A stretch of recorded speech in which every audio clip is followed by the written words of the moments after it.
मुख्यमंत्री जेल में था 6 महीने, छोटा रिचार्ज केजरीवाल 6 महीने। अरे 94 से लेकर 2019 तक यहां से अल्पसंख्यक समाज का उम्मीदवार एमएलए बना। अब तुमको बीजेपी कैसे याद आ गई? केजरीवाल तेरे मुंह पे फेंक कर कह रहा हूं, यहां से सिपाही जीतेगा इंशाअल्लाह ताला। बड़े बड़े बुलंद बांग दावे करते हैं, आओ केजरीवाल ओखला में तुमको माउंट एवरेस्ट हम दिखाते हैं, जो तुमने यहां पर कचरा एक पहाड़ बनाकर रख दिया। अरे केजरीवाल, जो आज गलियों में मैं पैदल चला, तुम 10 मिनट चलकर दिखाओ। मुझ पर तो आज फूल बरसाए गए, तुम पर चप्पलें बरसाएगी आवाम यहां की। शिफा जेल में क्यों है और केजरीवाल जेल के बाहर क्यों है? शिफा जेल में क्यों है? अमानतुल्लाह को बेल क्यों हो गई? सिसोदिया को बेल क्यों हो गई? शिफा को बेल क्यों नहीं होती? जैन को बेल हो जाती है, ताहिर हुसैन को बेल नहीं होती है। बताओ कौन किससे मिला हुआ है? ये आपको 5 तारीख के दिन तय करना। मेरे अजीज दोस्तों और बुजुर्गों, मुख्यमंत्री जेल में था 6 महीने, छोटा रिचार्ज केजरीवाल 6 महीने शराब के केस में जेल में था और आज 6 महीने के बाद निकलकर मुख्यमंत्री बनकर जेल में था और शिफा जेल से इलेक्शन लड़ रहा है। हमारी बहन अवाम के दरमियान में आकर अपने मासूम बच्चे और अपने शौहर के लिए बेबसी का इजहार कर रही है। तो जनता को तय करना है। अगर केजरीवाल इलेक्शन लड़ सकता है और जीतने का दावा कर सकता है, तो ओखला की आवाम में अगर हमीयत है, और अगर ओखला की आवाम में हमीयत है, मुझे यकीन है, अगर आप में हरारत है, अगर आपके दिलों में एक बेदारी है, तो आपको 5 तारीख के दिन एक इनकलाब रकम करना पड़ेगा। इस देश में अगर केजरीवाल को बेल हो सकती है और इलेक्शन लड़ सकता है 6 महीने के बाद, तो शिफा को हम जेल में बिठाकर इलेक्शन जिताएंगे। ये जमहूरियत की कामयाबी होगी। अगर नरेंद्र मोदी के पार्टी में ऐसे 90 एमपी हैं जिन पर क्रिमिनल केसेस हैं, तो मजलिस ने कोई गुनाह नहीं किया, कानून इजाजत देता है। हमने अपने उम्मीदवारों को मैदान में उतारा। जो लोग ये आम आदमी पार्टी के कह रहे हैं नहीं वोट कटेगा, अरे 94 से लेकर 2019 तक यहां से अल्पसंख्यक समाज का उम्मीदवार एमएलए बना। अब तुमको बीजेपी कैसे याद आ गई? तुमको ईडी पकड़ के लेके गई। तुम कौन सी चाय पीकर बेल हासिल करे, हमको बताओ। तुमको बेल कैसे मिल जाती है, शिफा को क्यों नहीं मिलती? तुम्हारे आका केजरीवाल को 6 महीने के बाद बेल मिल जाती है, शिफा को क्यों नहीं मिलती? सिसोदिया 16 महीने जेल में बेल मिल गई, जैन जेल में बेल मिल गई। बताओ कहीं तुम कुछ सेटिंग तो नहीं कर लिए? तुम मुझ पर इल्जाम लगाते हो और आज हम मजलिस उम्मीदवार या खड़ा करी तो नहीं बीजेपी जीत जाएगी। अरे ओखला की वोटर लिस्ट केजरीवाल तेरे मुंह पे फेंक कर कह रहा हूं, यहां से सिपाही जीतेगा इंशाअल्लाह ताला। ये डराने का काम मत करो आप आम आदमी पार्टी के लोगों। नहीं बीजेपी आ जाएगी। मुझे मालूम है कि तुम्हारे दिल में एक डर पैदा हो गया है। तुमको नजर आ रहा है तुम्हारी नाकामी जो इंशाअल्लाह हकीकत में तब्दील होगी। लोग बोल रहे हैं और मैंने खुद देखा है, 5 साल पहले भी मैं आपके दरमियान में आया था और आज भी आया हूं।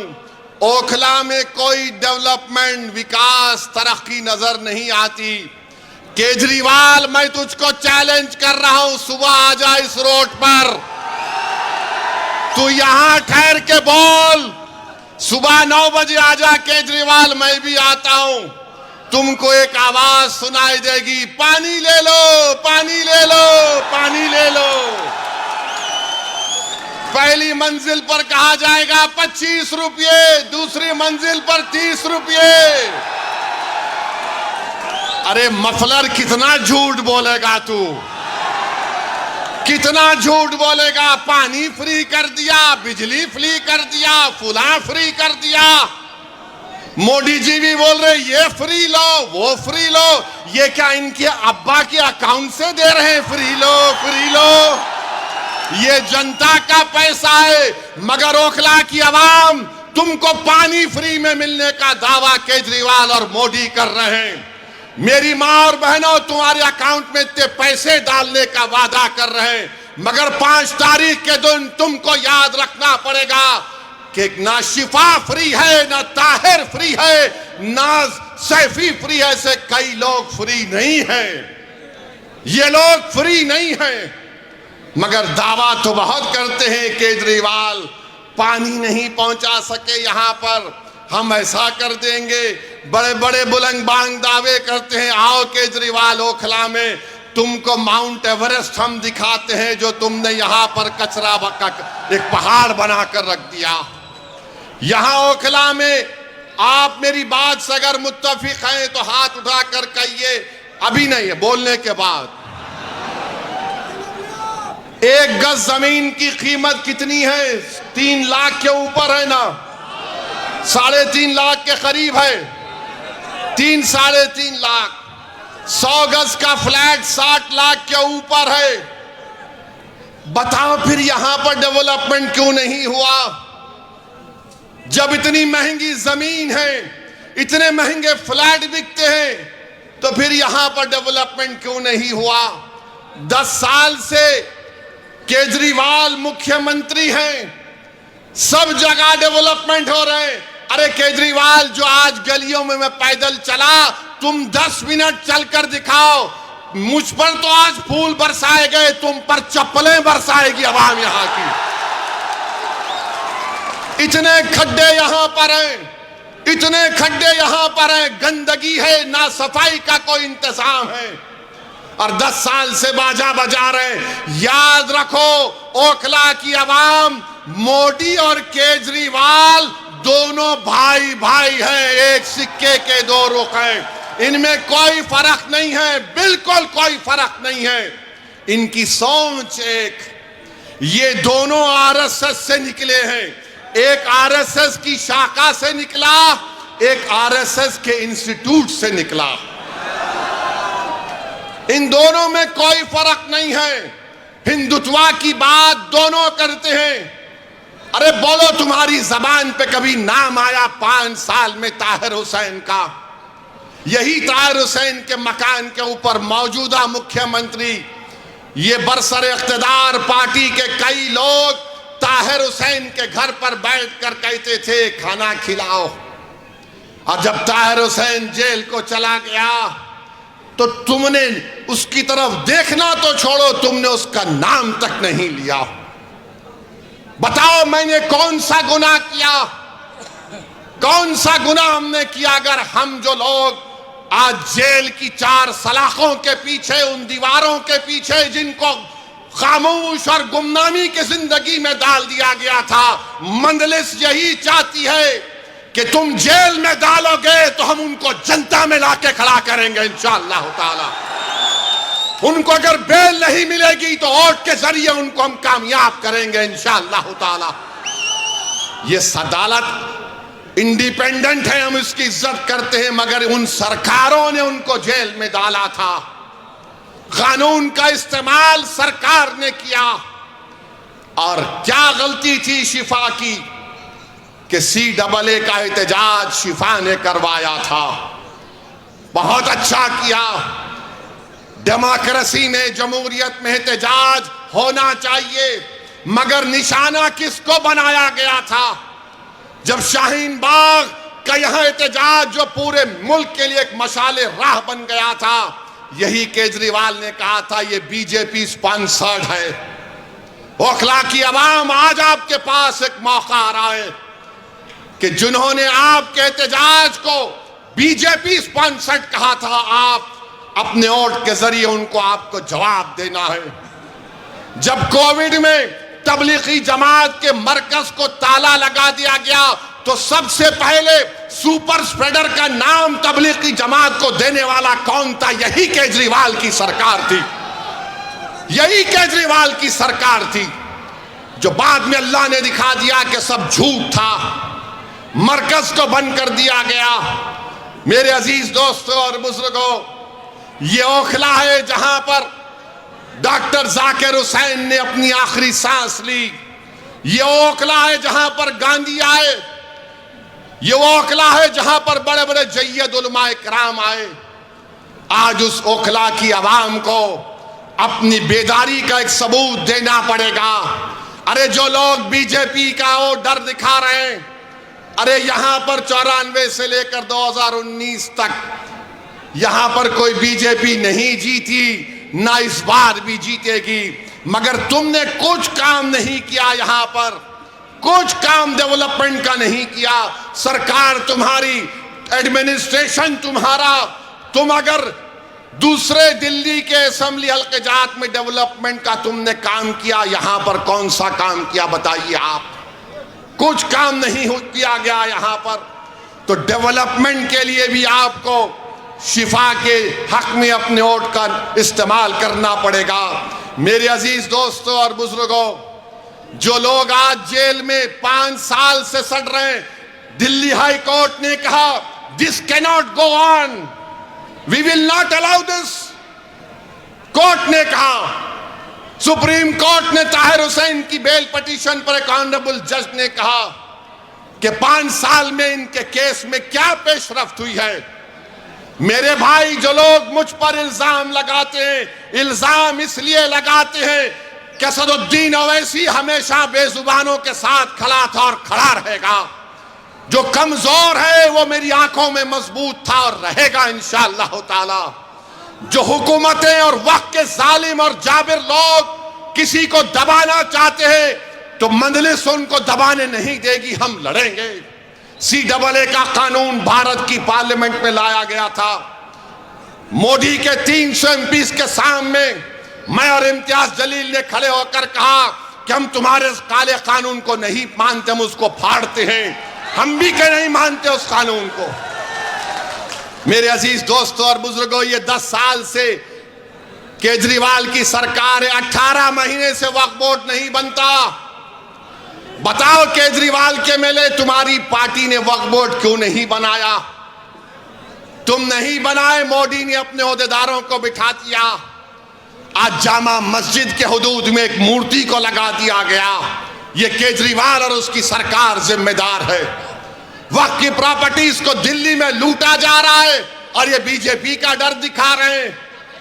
मेरे अजीज दोस्तों और बुजुर्गों, ओखला में बाज ऐसे अमराज हैं, ओखला में बाज ऐसे अमराज हैं, उनका इलाज करने के लिए क्या बोलते हम लोग? शिफा। बीमारी का इलाज, उसका अपोजिट क्या है? शिफा है ना। तो इन तमाम लोग जिनके जहनों में एक नफरत की बीमारी है, जिनकी सोच और फिक्र में यह है कि नहीं, क़यादत नहीं उभरने देंगे। आज आम आदमी पार्टी कह रही है बीजेपी आ जाएगी।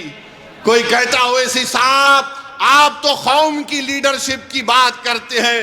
हाँ, मैं करता हूं, करता रहूंगा, मगर मैं बेईमानों की और बेनामी की लीडरशिप का कायल नहीं हूं। मैं आजाद लीडरशिप का कायल हूं, जो गरीबों के लिए लड़े। अरे तुम्हारी जबान तो तुम्हारे केजरीवाल के सामने झुक जाती है, तुम मुंह नहीं खोल सकते। अगर तुम मुंह खोलते थे तो तुम शिफा का नाम लेते। अगर तुम आजाद होते तो तुम तबलीगी जमात पर झूठा इल्जाम नहीं लगाते। अगर तुम आजाद होते तो तुम यहां पर डेवलपमेंट का काम करवाते। मेरे अजीज दोस्तों और बुजुर्गों, मेरी आपसे अपील है कि ये बीजेपी का डर दिखाते हैं। अरे बीजेपी का डर दिखाने वालों, 2024 के लोकसभा के चुनाव में क्या मैं आया था?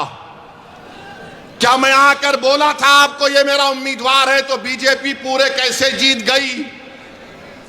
क्या मैं आकर आपके कान में आयतल कुर्सी पढ़ के फूका के बीजेपी को जिता दो? ये झाड़ू क्या कर रहा था उस वक्त? ये मफलर क्या कर रहा था? ये छोटा रिचार्ज क्या कर रहा था? अरे तू एक सीट पर बीजेपी पर कामयाबी हासिल नहीं करा, हम 2 सीट लड़ रहे तो इसकी नींद हराम हो गई। क्यों तकलीफ हो रही है? ये कभी नहीं चाहते कि आपकी लीडरशिप बने, आपकी एक आजाद सियासी आवाज पैदा हो। याद रखो मेरी इस बात को, मैं जब तक जिंदा रहूंगा मैं ये बात कहता रहूंगा कि भारत की जमहूरियत को अगर मजबूत करना है तो भारत की सबसे बड़ी अक़लियत को अपनी एक सियासी लीडरशिप को बनाना पड़ेगा। तुम मुझे पसंद नहीं करते, तुम बनाओ, मैं तुम्हारे साथ पीछे खड़े रहने को तैयार हूं। मगर याद रखो, मैं इस दुनिया में रहूं या ना रहूं, अगर तुम ये काम नहीं करोगे तो 50 साल के बाद तुमको मेरी इस तकरीर के अल्फाज याद आएंगे कि एक दीवाना आकर हमसे कहा था कि अगर हमको अपने मसाइल को हल करना है, अगर हमको इंसाफ चाहिए, अगर हमको इज्जत चाहिए, अगर हमको मान सम्मान चाहिए, अगर हमको अपने बेटों को, अपने भाइयों को, अपने बाप को अपने साथ देखना चाहते हैं, जेल में नहीं, तो लीडरशिप बनाओ मेरे भाई, लीडरशिप बनाओ। याद रखो, कोई आसमान से उतर कर तुमको लीडर नहीं बनाएगा। बगैर किसी के तुमने यहां पर शाहीन बाग को खड़ा किया, तुमने खड़ा किया शाहीन बाग को, कोई बाहर से नहीं आया था। तुमने पूरी भारत को एक राह दिखाई कि एहतजाज क्या होता है। मैं शाहीन बाग के उन माँ और बहनों को सलाम करता हूं कि तुमने बेबाकी से निकलकर भारत की हर महिला को कहा कि देखो हम निकलकर आज एहतजाज कर रहे हैं। मैं उन माँ और बहनों से, उन नौजवानों से, बुजुर्गों से कहूंगा, तुमको शाहीन बाग की तारीख 5 तारीख को दोहराना है इंशाअल्लाह ताला। क्या आप दोहराएंगे उस तारीख को? क्या आप शाहीन बाग की तारीख को दोहराएंगे, या फिर हम भूल जाएंगे हमारे उन बच्चों को और हमारी बेटियों को जेल में आज सड़ रहे हैं, जिनकी औलाद अपने बाप को देखने के लिए तड़प जाती है, जिनकी बीवियां उनको देखने के लिए तड़प जाती है, जिनकी माँ और बाप रो रो कर रातें गुजार रहे हैं, बीमार हो जा रहे हैं, मगर उनको बेल नहीं होती है। उनका जुर्म सिर्फ इतना है कि उनका नाम शिफार, ताहिर और सैफी है। जिसका नाम केजरीवाल है वो बाहर है। अरे तुम जब बाहर आ सकते तो हम क्यों नहीं आ सकते बताओ? ये दोहरा म्यार कैसा चलेगा? बहरहाल मेरे अजीज दोस्तों और बुजुर्गों, अपने हिम्मत और हौसले को बुलंद रखिए, डरने और घबराने की जरूरत नहीं है। हम 2 सीट पर लड़ रहे हैं, दोनों पर इंशाअल्लाह कामयाब होंगे। ये आपकी कामयाबी होगी, ये आपकी कामयाबी होगी। अरे जो बाहर रहकर डेवलपमेंट नहीं करा सका, जो अंदर है वो जब बाहर आएगा तो शेर जब ओखला की सड़कों पर छिपा चलेगा तो उसके नाम से, उसकी कुर्बानियों से, उसकी मेहनत से मुझे यकीन है कि ओखला में एक नई तारीख लिखी जाएगी। ये एक तारीखी जगह है मेरे अजीज दोस्तों और बुजुर्गों। यहाँ पर बहुत से डेवलपमेंट के काम करवाना है। हैदराबाद में मंजलिस के 7 MLA हैं। हमने मेरी कॉन्स्टिट्यूंसी में मैंने 800 करोड़ का एक फ्लाईओवर बनाया हूं 7 MLA के साथ। हुकूमत TRS की थी, अब कांग्रेस की है। चंद्रायन गुट्टा अकबरुद्दीन ओवैसी का असेंबली हल्का, वहां पर कांग्रेस की हुकूमत ने 290 करोड़ रुपए का खाली सीवरेज लाइन का काम शुरू हुआ है। याद रखिए ये क्यों पॉसिबल है? क्योंकि आपने अपनी लीडरशिप को बनाना है। अगर आप अपनी लीडरशिप को बनाएंगे, ये आपकी कामयाबी होगी। याद रखो, कांग्रेस हो, आप हो, बीजेपी हो, एक बात पर मुत्तफिक है कि सबकी लीडरशिप हो सकती है, मगर जो जाकिर हुसैन का नाम लेने वाले हैं, जो अल्लामा फजल खैराबादी का नाम लेने वाले हैं, जो मौलाना महमूदुल हसन का नाम लेने वाले हैं, इन लोगों की लीडरशिप नहीं होने देंगे। मैं आपसे अपील कर रहा हूं कि अपनी लीडरशिप को पैदा करो, और वो कैसे पैदा होगी? आपके मुत्तहिद होने से, आपके एक वोट के सही इस्तेमाल करने से। यहां से कोई बीजेपी नहीं कामयाब होगी। ये केजरीवाल नंबरी झूठा है, झूठा नंबर 1 है। अगर झूठों का कंपटीशन होगा तो 2 लोग फाइनल में आएंगे, एक मोदी और दूसरा केजरीवाल। इतनी झूठ बोलते हैं, सफाई से बोलते हैं, और मासूम जनता उनका यकीन भी कर लेती है। मैं ओखला की आवाम से अपील कर रहा हूं कि ओखला की डेवलपमेंट के लिए, और जो आपके दरमियान में खड़े होकर आपकी आवाज बना, जिसने आपके लिए आफतें उठाई, जिसने आपके रोशन मुस्तकबिल के लिए अपना चैन और सुकून कुर्बान कर दिया, आज हम शिफा के नाम पर नहीं मेरे भाई, हम ज़मीर की बुनियाद पर वोट देंगे शिफा को इंशाअल्लाह ताला। जिसके सीनों में धड़कता हुआ दिल होगा वो शिफा को वोट देगा। जिसका ज़मीर मुर्दा नहीं होगा वो शिफा को वोट देगा। जिसके दिलो दिमाग में तड़प होगी वो शिफा को वोट देगा। जिसके जिस्म में हरारत होगी वो शिफा को वोट देगा। जो हमारी बहन के आंसुओं को अपनी बहन समझेगा वो शिफा को वोट देगा। जो ओखला को अपना घर समझता है वो शिफा को वोट देगा। जालिमों का साथ मत दो, मजलूमों का साथ दो, इंसाफ का साथ दो, इंसाफ को सर बुलंद करो। और मोदी को हम कहना चाह रहे हैं कि आप वक्फ का बिल बनाने जा रहे हैं, याद रखो वक्फ का कानून बनेगा तो भारत में प्रोटेस्ट होगा इंशाअल्लाह ताला। बहरहाल मेरे अजीज दोस्तों और बुजुर्गों, आप तमाम से अपील करने आया हूं कि 5 तारीख के दिन ओखला के आसमानों में सिर्फ एक ही निशान दिखाई देना चाहिए, वो पतंग का निशान होना चाहिए। पतंग के निशान पर बटन दबाकर आप अपनी पार्टी को कामयाब करिए, शिफा को कामयाब करिए, जो हमारे लिए खड़ा रहा उसको कामयाब करिए। मैं आज आपके इलाके में दौरा किया हूं, इंशाअल्लाह ताला और भी पैदल दौरे होंगे ना जी, होंगे और भी पैदल दौरे होंगे, आपसे मुलाकात होगी। बहुत बहुत शुक्रिया। अस्सलाम वालेकुम।